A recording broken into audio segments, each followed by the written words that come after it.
ज्यादातर माहिर मुआशियात ये कहते हैं बात कि पाकिस्तान चल सकता है या पाकिस्तान का पावर सेक्टर। पाकिस्तान की मईशत का सबसे बड़ा मसला हमारा पावर सेक्टर है। इदारों के दरमियान जेर गर्दिश कर्जे जिनको हम सर्कुलर डेट कहते हैं वो 5 ट्रिलियन 5,000 अरब के करीब। IPPs हमने खड़ी कर दी, 2052 तक के उनके साथ मुआहदे कर लिए कि आप बिजली बनाए ना बनाए हम आपको पैसे देंगे। वैसे तो ये नाजुक मोड़ जो है 78 सालों से हम नाजुक मोड़ पे ही चल रहे होते हैं, लेकिन कभी ये नाजुक मोड़ कुछ ज़्यादा ही नाजुक हो जाता है और कभी थोड़ा सा दरमियाने लेवल से गुजर रहा होता है, लेकिन हम होते नाजुक मोड़ पे। अब पाकिस्तान के जो पावर सेक्टर के प्रॉब्लम्स हैं, जो आने वाले वक्त में पेट्रोल महंगा होता हुआ नजर आ रहा है, जो बिजली की लोड शेडिंग शुरू हो गई है, जो फर्टिलाइजर महंगा होगा, अशिया खुरोनोश महंगी होंगी, कर्जों की सूरत हाल, सैलरीड क्लास इतना टैक्स दे रहा है जो रियल स्टेट और सरकारी मुलाजमीन इतना नहीं दे सकते हैं। और हमारे वजीर खजाना साहब इस वक्त जानते हैं, आप इंटरनेशनल मीटिंग्स में हैं, ढूंढ रहे हैं कोई रास्ता कि हम कोई कमर्शियल लोन, कोई यूरो बॉन्ड, को पेंडा बॉन्ड, किसी तरीके से पैसे जनरेट करें, सऊदी अरब को हाँ भर दे। सऊदी अरब सोच रहा है इस वक्त तक भी कि हमें वो शायद पैसे दे दे,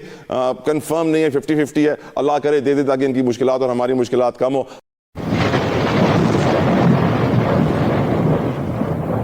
बात तो सच है, मगर रसवाई की मैं पिछले 30-25 सालों से ना पावर सेक्टर को देख रहा हूँ। नवाज शरीफ का जब पहले दौर में आया था ना 2013 में 480 अरब रुपया था, मुख्तलिफ पावर कंपनियों का था, किस तरह दिया, ऑडिट नहीं होने दिया, वो रिकॉर्ड के ऊपर है। आप लोगों ने IMF और बाकी के प्रेशर पे आकर जब वापडा को डी बंडल किया, आप जनरेशन कंपनियां अलहदा की, डिस्ट्रीब्यूशन कंपनियां अलहदा की, ट्रांसमिशन कंपनियां की नहीं किया, और उस वक्त 70 अरब रुपए में फायदे में 3 ट्रिलियन के करीब नुकसान में चले गए हैं।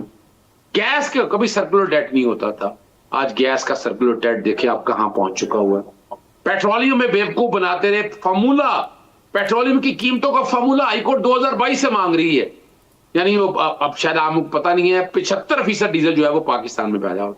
इंटरनेशनल तो इसका इंपैक्ट ही कोई नहीं है। आप लोकल कंपनियों को फायदा दे रहे हैं ना, यहां लूटमार चल रही है। आप क्या करते हैं, आपने आज तक देखें एक्सपोर्ट आपकी हालत क्या रह गई है। कभी जाए देखे ना, मैन्युफैक्चरिंग कॉस्ट देखे कहां से कम, बिजली का यूनिट आप सोच नहीं सकते हैं कि कहां ले गई। गैस जो एक आम आदमी के लिए जा रही थी, आपने तबाही और बर्बादी कर दी है। आप रेट कौन मुकर्रर करता है, एक DG या वजीर आजम?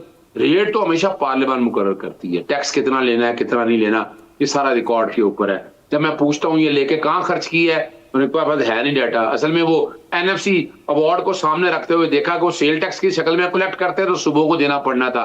ये उससे बचाने के लिए अपना इन्होंने PDL का निजाम है, कोई नहीं है। मैंने चैलेंज किया हुआ है सारी चीजों को। गैस की शॉर्टेज की वजह से आपको मालूम है कि सबसे बड़ा इंपैक्ट फर्टिलाइजर सेक्टर के ऊपर आएगा। यूरिया, DAP, बाकी खादें महंगी होंगी और उसका इंपैक्ट हमारे अशिया खुरोनोश के ऊपर आएगा।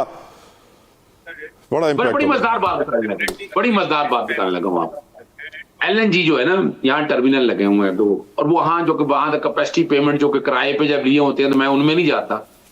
आपको पता है कि यानी ये वो बंद करना चाहते हैं।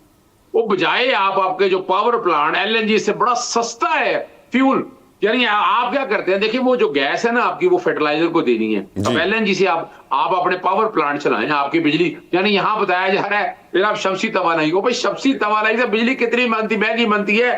एक बड़ी अहम डेवलपमेंट है और वो है जी पाकिस्तान और सऊदी अरेबिया के दरमियान।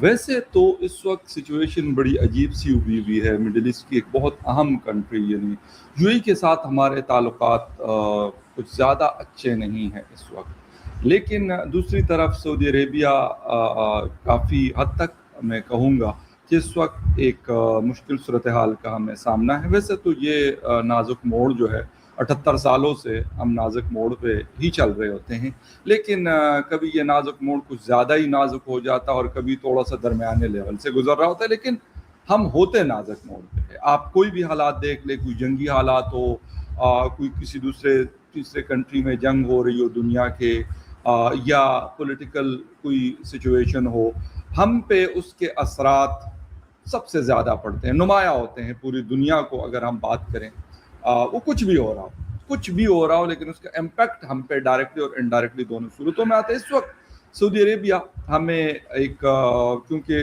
$3.5 बिलियन यानी $3.5 अरब UAE से हमने लिए हुए थे, उन्होंने वापस मांगे, उसमें से कुछ अमाउंट हम वापस कर चुके हैं और उसकी जो 2 इंस्टॉलमेंट्स हैं वो इसी महीने हम यानी अप्रैल ख़त्म होने से पहले हम वापस करेंगे। अब हो क्या रहा है कि जो इस वक्त सूरत हाल है, सऊदी अरेबिया ने एक दफ़ा फिर खुले दिल का मुजाहरा किया, लेकिन इसके पीछे क्या है? पाकिस्तान से सऊदी अरेबिया ने फौजें मांगी, वो कि हमारा उनके साथ डिफेंस पैक्ट है, लेकिन उस डिफेंस पैक्ट के हवाले से किसी को नहीं पता। शायद मिलिट्री इस्टेब्लिशमेंट को पता हो, मुझे तो लगता है कि शहबाज शरीफ को भी नहीं पता कि भाई, बल्कि मोस्टली चीज़ों का उसको पता नहीं होता। वो बस दौरे पे जाते हैं और बड़ा जिसे कहते हैं कि अजीब अजीब नखरे पेखरे कर रहे होते हैं, हाथों का इस्तेमाल यूँ करना उनकी बड़ी एक आदत है। लैंग्वेजेस बोल लेते हैं, कहते शायद 8-9 लैंग्वेजेस आती है,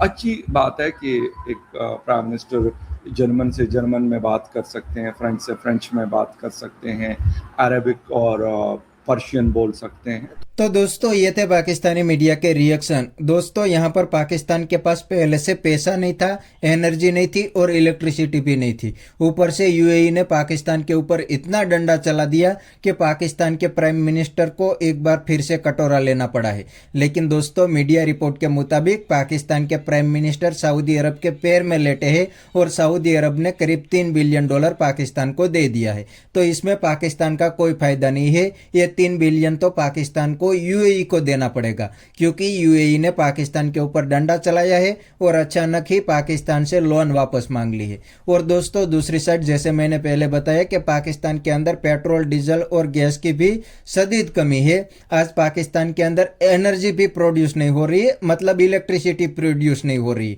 क्योंकि ज्यादातर इलेक्ट्रिसिटी पाकिस्तान के अंदर ऑयल एंड गैस से ही बनती है। तो ऑयल एंड गैस नहीं है तो इलेक्ट्रिसिटी कैसे ही बनेगी? इसीलिए दोस्तों आजकल पाकिस्तान के अंदर 15-15 घंटे का लोड शेडिंग हो रहा है। ये है पाकिस्तान का हाल। फिर भी ये कहते हैं कि हम तो ईरान और अमेरिका के बीच बातचीत करेंगे। अगर थोड़ी सी वो जंग लंबी चल गई तो पाकिस्तान के अंदर ही रिजिम चेंज हो सकती है। तो बस दोस्तों आज के वीडियो में इतना ही। अगर आपको ये वीडियो पसंद आया तो वीडियो को लाइक शेयर कर दीजिए और चैनल को सब्सक्राइब करना मत भूलिए। Thank you.